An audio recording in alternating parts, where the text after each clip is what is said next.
How you doing, guys? I hope you guys are staying safe. I'm gonna send you a video on the Pythagorean Theorem, which is gonna be our next lesson. Some of you guys remember it from Algebra 1. Okay. Basically, when you use the Pythagorean Theorem, you use it to find side lengths of a right triangle. So the first thing I'm gonna talk about is I'm gonna go ahead and show you the theorem itself. C squared is equal to A squared plus B squared. As you can see, C will be the hypotenuse of a right triangle. A and B will be the legs. And I'll show you with examples right now in a little bit, like I usually do. Okay? There's going to be 3 objectives that we're going to work on to cover this lesson. That'll cover this lesson. Okay? The first one is to find the side lengths in a right triangle. Okay? Sometimes you're going to find the hypotenuse, all right, which is the longest side, and sometimes you're going to find one of the legs. Okay? The second objective covering this lesson is find out if a triangle is a right triangle. So we're going to use the Pythagorean Theorem to prove if a triangle is a right triangle. And then the third objective is classify a triangle as an acute, a right, or an obtuse triangle. Okay? All right, so the first example that I'm going to go over with you guys is actually one of the problems from the worksheet that you guys are going to work on. You'll probably figure it out. Okay? All right, so this is the right triangle. As you can see, the legs are 40. One of the legs is 45. The other leg is 24. Okay, the hypotenuse is x.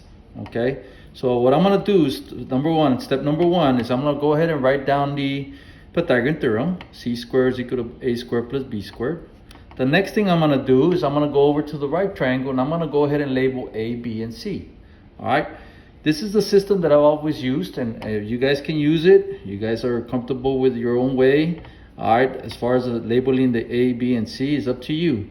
But I always label my A, which is one of my legs, all right, as my vertical length. In this case, my vertical length up and down is 45, so I'm gonna label it A, okay? And then my horizontal leg, in this case is 24, I'm gonna label it B. And obviously the side opposite the right angle is always my C. Okay, so that's the first step in the process. Okay, the next step I'm going to do is I'm going to go ahead and substitute. Okay, well, since I'm looking for the value of x, all right, I'm looking for the hypotenuse in this right triangle. I'm going to go ahead and substitute x for C in the Pythagorean theorem, in the theorem itself. A is 45, so I'm going to go ahead and substitute 45 there for A, 45 squared, plus B squared, which is B is 24. Okay. All right, so now I'm going to simplify. Okay. So x squared will be equal to 45 squared. Input into my calculator is 2025 plus 24 squared, which is 576.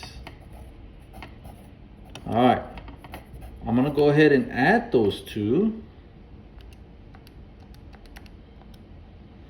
And I get 2601. Okay, as you can see, solving equations, when you have an x squared and you want x out of it, you have to take the square root of both sides. Okay, all right, so this is the question. Do you leave it in radical form or do you leave it in decimal form? Right here, the examples have no instruction, specific instruction. Sometimes they'll tell you leave in simplest radical form, or sometimes it'll tell you to leave in decimal form. For me, either way will work. If you are going to leave in decimal form, make sure that you leave it in the 10th place. So what I'm going to do is I'm going to go ahead and input the square root of 2601 in my calculator. Enter, and I got 51.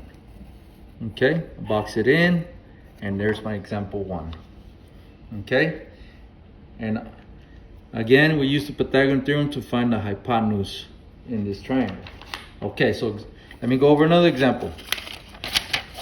The next example, example 2, I'm going to read the instructions, which is another example from the assignment. In this case, I'm going to read the instructions for you. Find the value of x. Express your answer in simplest radical form or leave in decimal form. As you can see, I added the second part of the instructions. Leave in decimal form. Make sure you leave it in tenths place. That'll make it a lot easier for you guys. Okay, so I'm gonna go ahead and look at the right triangle. Okay, and as I can see, I'm looking for the value of x. Well, the value of x is a leg. It's the vertical leg. All right, so I'm gonna go ahead and label that one A. I'm gonna go ahead and label the horizontal leg B, and obviously my hypotenuse is C. Okay, since I'm trying to find the leg, I'm gonna go ahead and write down the Pythagorean theorem. Okay, and I'm gonna go ahead and substitute. C is 20. I'm gonna go ahead and substitute 20 for C. A is X. That's the side I'm looking for, the leg I'm looking for, plus B, which is 18. Okay, as I put this into my calculator, go ahead and simplify. I know 20 squared is 400. All right, equals to x squared plus, when I input 18 squared into my calculator, I get 324. Okay, so now, since we're trying to find x, we're trying to isolate x. All right, we got to get our algebra skills in order. My next step should be go ahead and subtract 324 to both sides. Okay, so now that leaves me with x squared on the right. When I subtract 400 minus 324, I get 76. All right, so my next step would be to take the square root of both sides. All right, so I'm gonna have you guys leave you an option of leaving it in decimal form. I'm gonna go ahead and leave it in decimal form. 8.71. Okay, since this one's 8.71 and I want it in tenths place, all right, this is the approximation. I'm gonna go ahead and look at the hundredths place. Is it 5 or greater? No. So my final answer is 8.7. Okay. So for example 2, we're actually looking for one of the legs. Okay. All right. Next example. Example 3. I hope you guys are having a easy time looking at my notes here. I know it's kind of hard for the lighting and all that. I try to get the best angle here possible. Okay, the next example, which is my second objective, is each triangle a right triangle, yes or no? Well, the way to do this problem is you're going to go ahead and use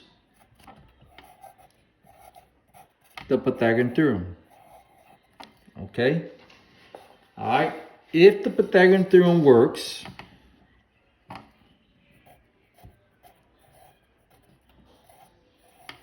is equal to a squared plus b squared, then the triangle is a right triangle. So we're going to go ahead, first thing we're going to do is we're going to go ahead and label the sides.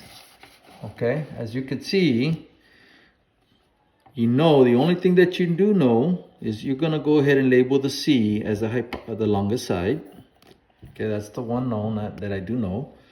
And I've told you guys that the way I do it is I label my vertical length, my vertical leg to be 9, my horizontal leg to be 4, which is B.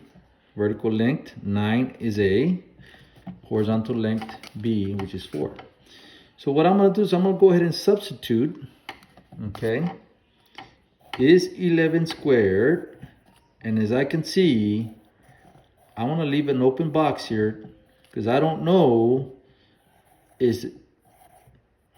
what I don't know is if this theorem is going to work with these numbers. All right, so once I simplify, as you can see, this is 9 squared plus b squared, which is 4. So I'm going to go ahead and 11 squared is 121. I still don't know if it's equal to or not. And then 9 squared is 81 plus 16. Okay, well now I simplify the right side. When I add 81 plus 16, 97. 121, as you can see, it is not equal to 97. So this is not a right triangle.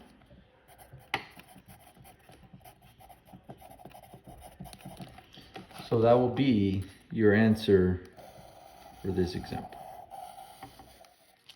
So you're gonna get some problems on your assignment. They're gonna ask you, is this triangle a right triangle, yes or no? What you're gonna do is you're gonna prove it and check it with the theorem, the Pythagorean theorem. Make sure that you label everything correctly, the A, the B, and the C, and then compare it. Okay? The last example, which will cover our last objective, is to classify triangles as acute, right, or obtuse. Okay, and I'm going to be using these lengths 9, 11, and 16 as your example. Okay, all right, so the first thing, how does the process start? Okay, what you're going to do is you're going to go ahead, and I'm going to make a little note. You're going to compare c squared to a squared plus b squared. Okay? Alright, and this is the notes that you gotta make right here. If c squared happens to be greater than, and this is a greater symbol, a squared plus b squared,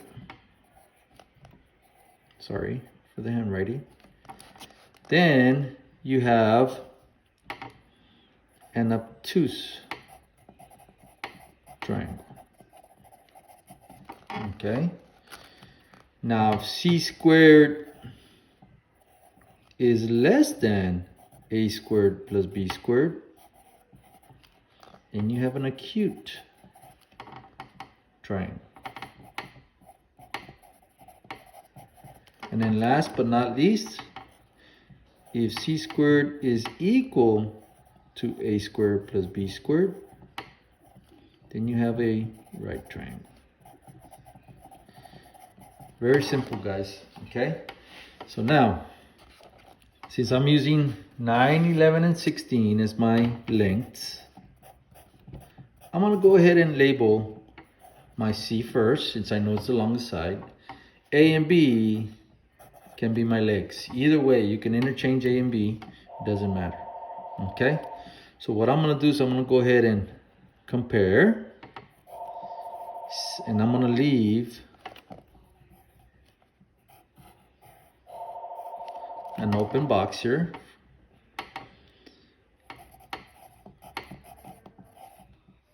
Okay, so the reason why I left it open is so I can put if it's less than, greater than, or equal than. So now I'm going to go ahead and substitute 16 squared, substitute 16 for C, 9 for A, and 11 for B.